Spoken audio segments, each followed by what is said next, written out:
po ako ng gimmick. Labas ako ng labas. Sisira ko yung buhay ko. Sisira ko po yung sarili ko. I mean, hindi ko na po yun. Hindi ko po talaga maano yung sarili ko nun.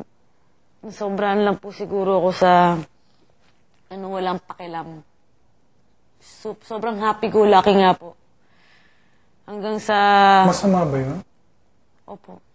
Kasi di ko na po, yun na po sobrang sama. Yung family ko po, sobrang araw-araw na ako napapagsabihan, huwag kang masyadong magpagod, huwag kang ganyan, sisira mo yung sarili mo.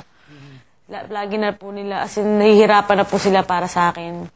Ako tong laging walang pakialam, lagi na ako pinapagalitan. Sobrang black po ng pamilya. Lahat ng sabihin nila, sinusuway ko talaga. Wala akong pakialam. But kung anong gusto ko, gagawin ko.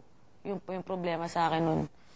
Sobrang wala akong pakialam sa lahat ng ginagawa ko. Wala akong pakialam. Gusto ko to, gagawin ko. Masama sa akin, wala akong pakialam. Masaya eh. Yun po talaga ako nun. Yung pagkanta po, isa po yun sa sobrang gustong-gusto ko talaga. Kaya every week, walang linggo talaga na hindi ako kakanta. At hindi ako lalabas, hindi whatever, mga katarantaduhan nga po. Yung dad ko, kulang na lang halos mood na kakaik sa akin dahil sa mga ginagawa ko. Ilang beses na ako na hospital dahil sa health ko. Tapos after nun, lalabas ako, wala akong pakialam. Yung mom ko, ganun din. Tapos, basta, wala, basta. Kwarto.